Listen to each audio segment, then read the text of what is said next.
Good morning, this is Keloland on the go. With all you need to know in news and weather as you start your day. A Sioux Falls man is behind bars accused of starting a co-worker on fire.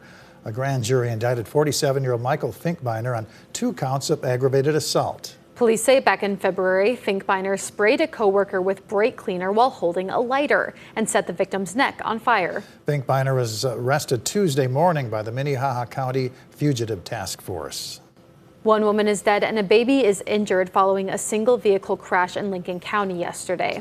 Just before noon, a 24-year-old woman was driving west on 282nd Street in Worthing when she lost control of the vehicle. According to the Department of Public Safety, the car rolled and the woman, who was not wearing a seatbelt, was ejected. She suffered fatal injuries. There was also a 1-month-old infant in the car who suffered minor injuries. No names have been released pending notification of family members. We're learning more about what led up to this week's immigration raid in the city of Madison. It turns out the arrests were 3 months in the making. New court documents say special agents with Homeland Security investigations began the process back in February and March. That's when they first searched employment records at Madison businesses. Last week, a federal judge issued a search warrant for the company, which was executed on Wednesday. ICE agents ended up making 8 arrests at 2 businesses in the southeastern South Dakota town. 5 people were arrested at Global Polymer and 3 were arrested at Manitou Equipment in the southern part of town. A witness also filmed what appeared to be agents in a residential part of town. Following the arrest, authorities used biographical and biometric information to determine the suspects' identities. Authorities say they're from Nicaragua, Guatemala, and El Salvador. They're all scheduled to be in court this afternoon at the federal courthouse in Sioux Falls. Now let's head over to the Keloland Live Doppler Storm Center to get a check of this morning's weather. Good morning, Scott. All right, good morning, Perry. Good morning, everybody. We'll continue with periods of showers and thunderstorms as we go through the day today, even into tonight and tomorrow, as temperatures will be much cooler than what we've had over the past several days. You see a lot of us in the 60s for today. Tomorrow, you can expect temperatures in the 40s and 50s with strong northwest winds continuing. Brian will have more details on your forecast coming up. Thank you, Scott. The furniture mission needs your help, and you might get some money back in the process. Along with Mattress Firm, they're hosting a Chase the Queen event. There are 33 cards left in the deck. But all the money that's raised, like I said, goes back to a truck and to helping families in need so that we can make deliveries and pick up furniture in the community. 2 jokers stay in the deck at all times. If you draw one of the jokers, you win a $50 gift card. The drawings take place every Thursday night, and you don't need to be present to win. A downtown Sioux Falls church that caught fire in 2022 has now been brought back to life in a new type of way. The future of St. Michael's Ethiopian Orthodox Church along Dakota Avenue was unknown after it caught fire. But now, 3 years later, it's been transformed into a rental space for large gatherings. Neighbor Joe Batchelor says he's excited to see life back at this building. Kind of was a bit of a cornerstone for the neighborhood in a lot of ways. It provided a lot of activity. It was a source of community in a lot of ways. And so it would have been a shame to lose that. The chapel is now available to rent, and Erickson says it can accommodate everything from family reunions to graduation gatherings and business retreats. To learn more about the chapel and see more photos of it, follow the link under this story on Keloland.com.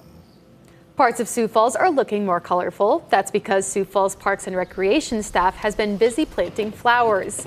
Employees started planting at Sioux Falls Parks yesterday, including Tuttle.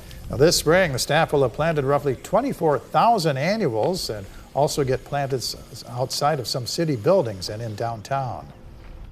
That's a look at some of our top stories. Now let's get one last look at your weather with meteorologist Brian Carstens. Good morning, Brian. All right, good morning. Well, starting the day here with some wind overnight, thunderstorms in southeast Keloland producing 50 to 60 mile-an-hour winds and also some strong, just regular winds in Pierre, and more of that to come today, it looks like in the forecast. But some good news, some rain, and we sure need it, and we're still getting more. You can see the early morning radar trends showing that clear pinwheeling effect, that spin of that upper level low, and so you see the rains working their way into Mobridge, back to the west of Pierre. A pretty good arc there into north central Nebraska, and then some of that making almost a full circle now into areas west of Sioux Falls as of 7:30 this morning. And again, there'll be more in the forecast even tonight and tomorrow. Rain totals, this is a 24-hour running page here, so So you've got numbers over an inch in Winter, almost 2 inches of rain in Pierre, 1.25 inches in Mobridge, and over 2.5 in Phillip. And counting, we're not done yet. I think this northeast area will fill in pretty good today. Sioux Falls, we could still add a little bit more yet to our total of 40 hundredths. So keep an eye on that. Futurecast is picking up on that rain as it pivots around that low, and then it kind of sits tight here tonight.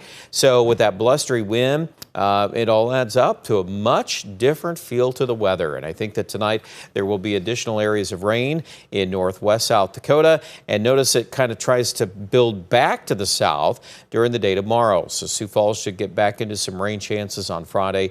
And it's just a pretty cool day. A lot of the hourly numbers not far from 50. Think about that for a moment. As hot as it's been the last few days, that feels plenty chilly. In fact, speaking of chilly weather, look at the clearing by Saturday morning. We're talking some 30s in the north, and we're even thinking more 30s on Sunday morning in Aberdeen in particular, down to a 35 or 36.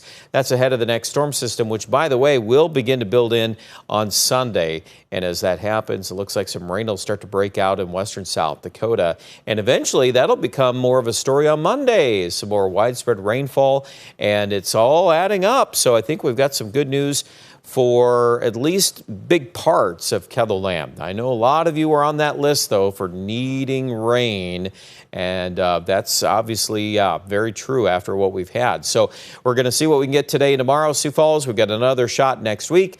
Highs consistently in the 60s. Tomorrow, though, we've dropped things down to 53, just given the fact that storm's pretty cool there. Aberdeen on the northeast, 53 tomorrow, 58 on Saturday.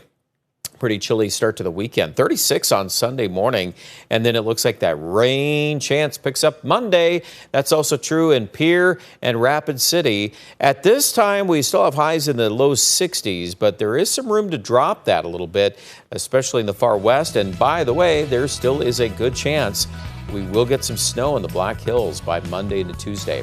More details with the weather at kettleland.com.